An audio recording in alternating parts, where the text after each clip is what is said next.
The Ontario Youth Apprenticeship Program is a school-to-work program that offers students a chance to attend school and train as registered apprentices at the same time. Here are 4 reasons why you, as a student, should get involved with OYAP. Reason 1.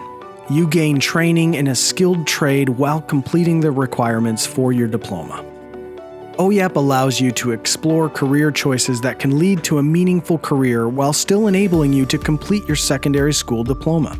This means you are finding out what you enjoy doing for a career while also fulfilling requirements for your future education pathway. OYAP combines in-class time with a certified instructor and training through a workplace co-op. This gives you the opportunities to apply your classroom knowledge to a workplace experience. Reason 2. You're working towards getting your Red Seal apprenticeship. Through OYAP, you can work towards completing your Level 1 apprenticeship standard, as well as safety awareness and first aid skills. Placements can allow students to acquire hours and competencies towards the total hours required for that particular apprenticeship, reducing post-secondary qualification time. All these skills get you started into a career pathway at an earlier age with real-world skills. Reason 3. You get a network for future employment. Throughout your OYAP experience, you will have access to people who work in and understand the industry. This gives you an inside look at what a specific career could look like and if you would enjoy doing it. It also helps you get your foot in the door of a potential employer. Reason 4. You are developing in-demand skills for the future. By 2025, it is expected that there will be a skilled labor shortage in Canada of 1.2 million people.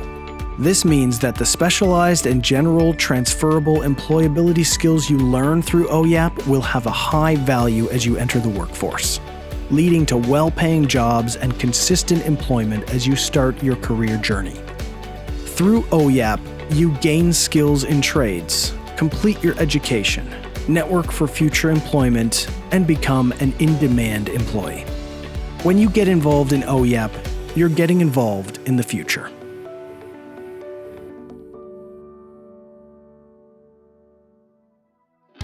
Welcome to an Edge Factor virtual workplace experience. Today, Pandora talks to us about her work as an artisan and the owner of Mulberry Designs. We'll be looking at the following chapters. Chapter 1, Educational Game Design. Chapter 2, Laser Engraver. Chapter 3, Heat Press. And finally, Chapter 4, Co-ops and Apprenticeships. Let's dive in!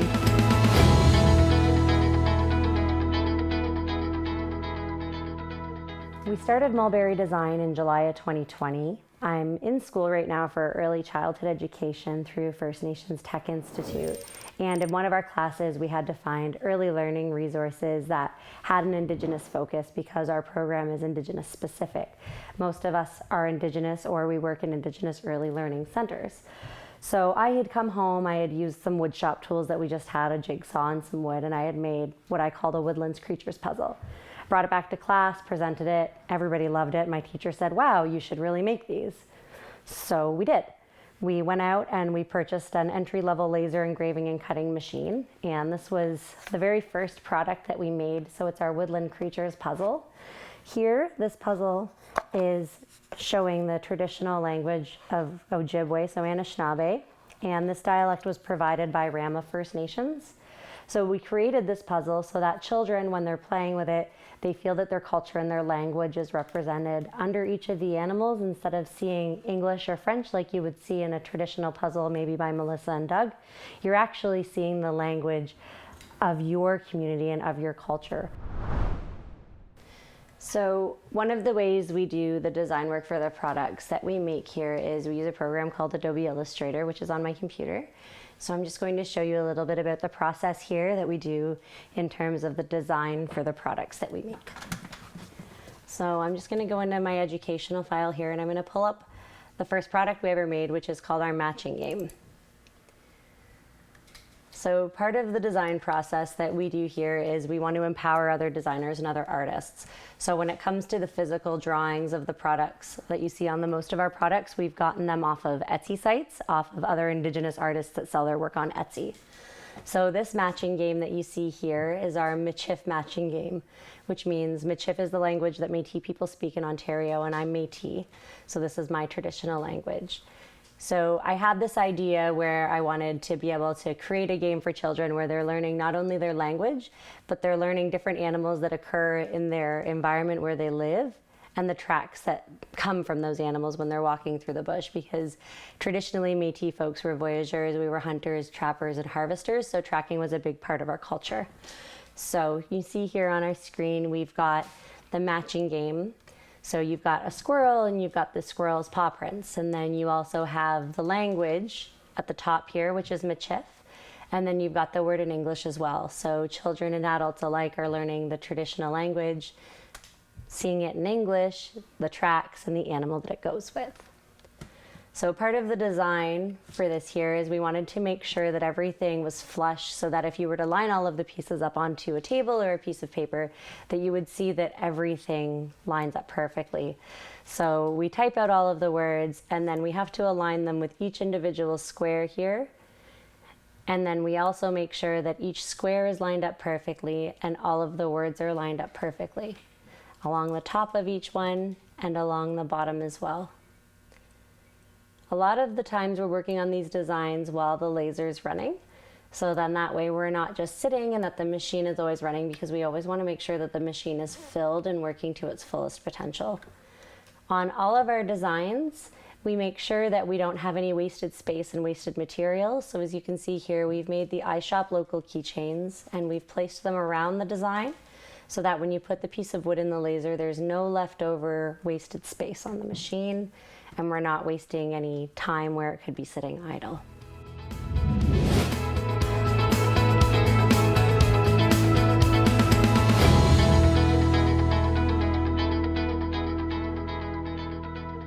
So this is the laser machine that we use here at Mulberry Design. This is the machine that we use to make all of our products. It's what we really got started with. This is a Trotec laser machine. It's kind of middle of the laser families in terms of engineering and speed and quality. This here is the air extraction system we use. It's from Quattro Air.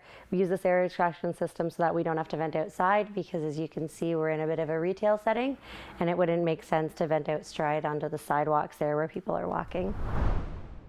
Just gonna take you over here to see how we do what we do with the laser machine. So I'm just gonna pull up one of our designs here. So right now we're working on a large order of math trays for a company called Raven Reads. So we designed all of these math trays here on our computer. And what you're looking at here is a heritage dialect of Michif, which is one of the languages that Métis people speak here on Turtle Island in Canada. And you can see here we've got the file lined up because we can fit 3 of those trays on the machine at once. And we'll go over and set that up and show you how it works.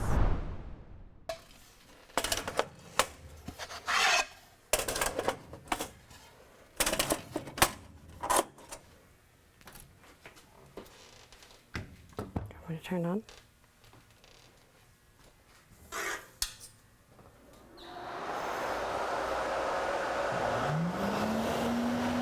Now we have to make the computer talk to the machine here.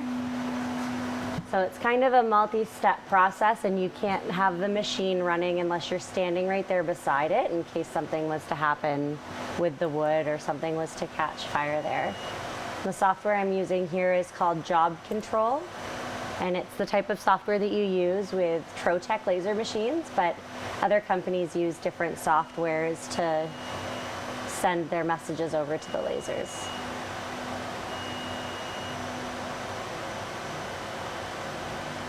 So over here it shows all of the list of jobs that we've done. I should probably clean that up because there are lots on there.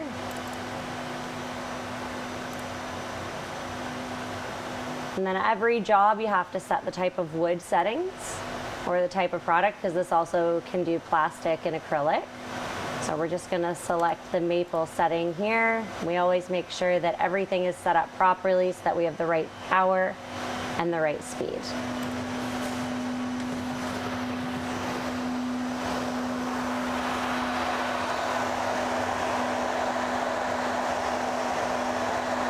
And for every product, we always make sure that we check the machine height, so that way we've got the right height so the engravings come in crisp and clear.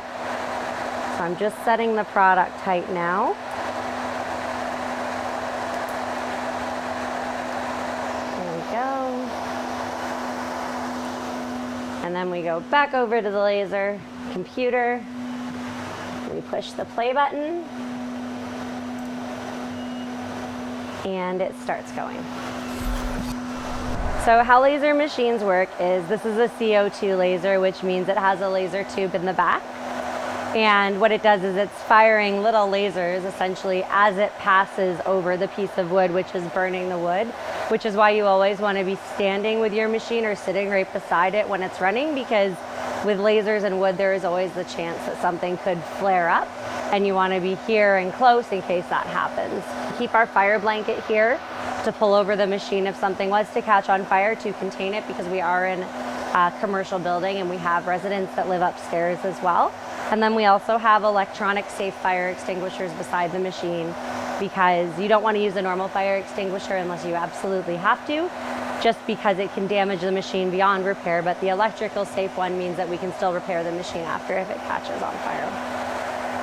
So what it does is it'll go back and forth, and it'll finish the whole design. And then once the design's finished, it beeps, we take the products out and we bring them back to our wood shop to sand and finish them before bringing them back here to package and ship to the customers. And that's just a little bit of how we do most of our work here on our laser machine. So the most important piece of what we do here at Mulberry is using the laser machine. Without the laser, we wouldn't be able to make any of the products that we make. We could hand cut everything and we could use wood burning tools to design them, but with the mass orders and the bulk orders that we get, we really needed a safe, reliable, and fast machine to get all of our products made. It's super versatile. We can engrave cups that are powder coated. We can engrave steel mugs, and we use a product called Ceramark that gets the black marking on the mugs. We cut phone stands, we make puzzles, and we also cut jewelry. And not only does it cut wood, it cuts a product called cast acrylic as well, which is a type of kind of plasticky glass. And we use that to make signs for businesses, for outside, for people at their trailers, for people at their homes as well. So it's a really versatile kind of one-stop machine, and it's integral to our process and everything that we do.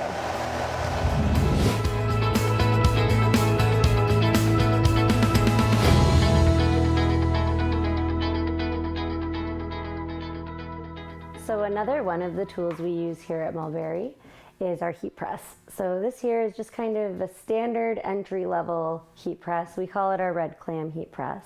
And it's got a few different settings on it. You can set the temperature, the time, and then it beeps for you so you know that it's holding the material down for the right amount of time. So you're not ruining your design, and you're also making sure that it adheres to the material properly. We ordered this one through a company in Toronto.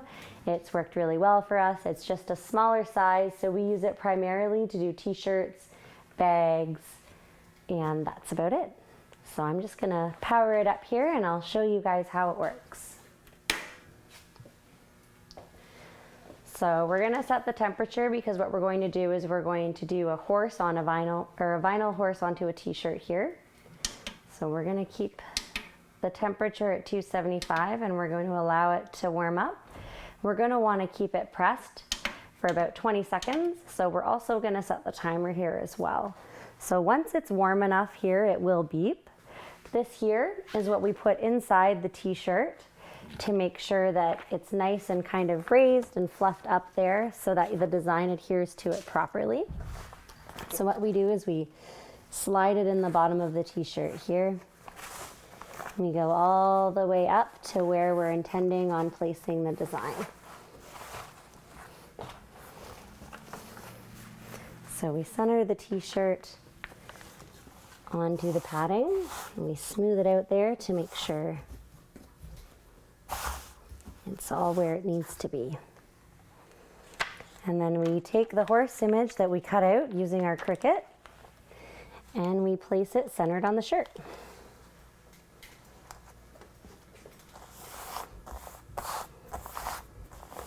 So we've got it nice and centered there.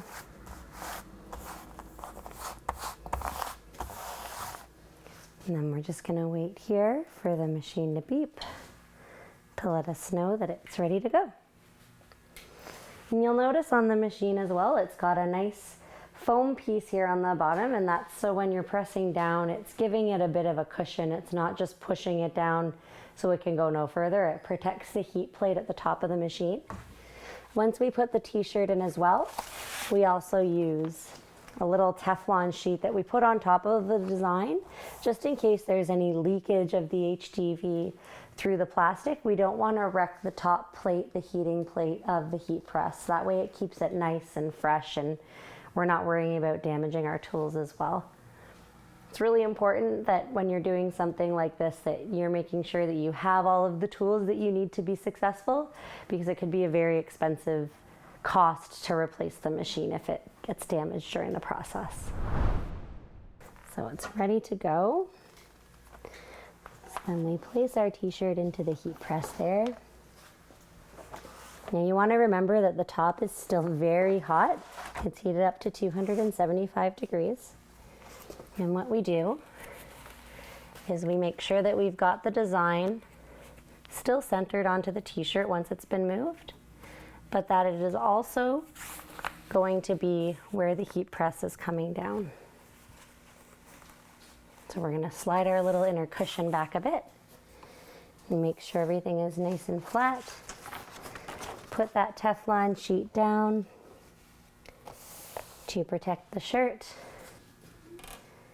And there are two little magnets here that when it's pushed down all the way, it sets off the thing so that it knows to start the timer. And we push until those are connected. There we go. And as you can see here, we've got our heat press literally just on a trunk. And we have it that way because our store is multi-purpose store. We do have a storefront as well as a workspace. So when we're ready to use the heat press, we make sure we have a minimum of 4 to 5 orders to go.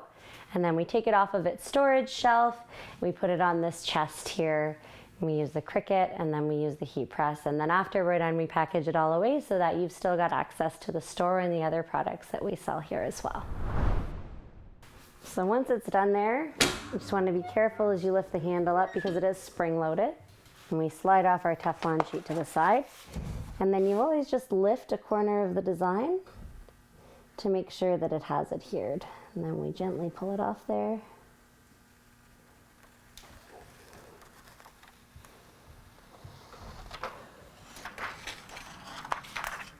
And then when we're sliding it out, again, we just want to be mindful there that the top is very hot. We slide the insert out. And then you've got your shirt.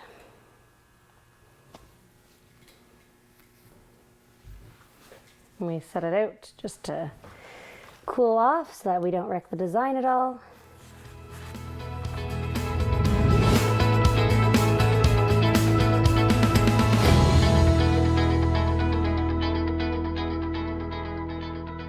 So here at Mulberry, we're excited to be expanding what we're doing here by including co-op students from the local high schools in the fall. We're working on partnering with our local school boards to create a co-op program where students would come in and learn the basics of designing, entrepreneurial skills, how to run a laser machine, and for Indigenous students, on how to make Indigenous products, how to market them, and how to sell them online as well as locally. So part of that process is becoming so making sure that we have all of our ducks in a row, so having the proper insurance to qualify, to be able to have co-op students, to expand our space a little bit. So you see this wall here, we're actually pushing back a bit, and we will be having a full setup in the back there where our heat press won't be on the box anymore. It's actually going to have its own designated space. Same with our vinyl cutter as well as our sublimation printer and 3D printer. So students would be able to come and experience a full range of different makers, products and accessories and how to make things, and then figure out where their passion lies, where their skill sets lie, and then we help them build on that.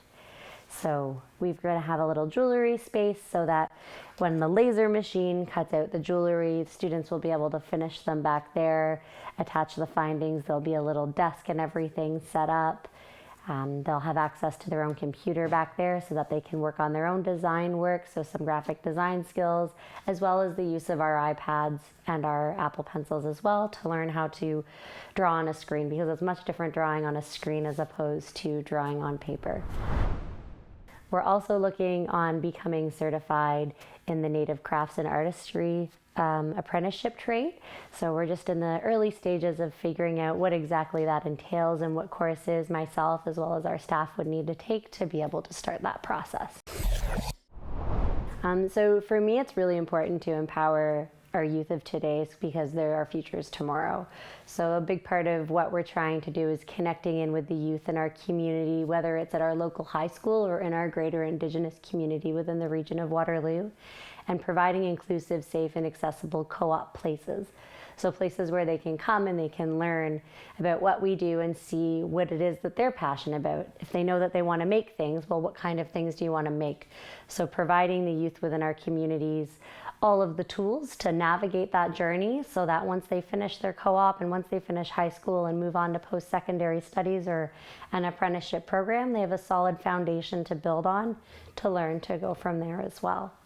We're really excited that we're finally getting our wood shop up and running so that folks can learn how to use our CNC machine as just more opportunity and more skills to build on and grow as you progress through secondary school and move on to post-secondary, and whether that's you're going to college for a cabinet making apprenticeship or you're doing an in-house apprenticeship doing tool and die or machining and stuff like that as well.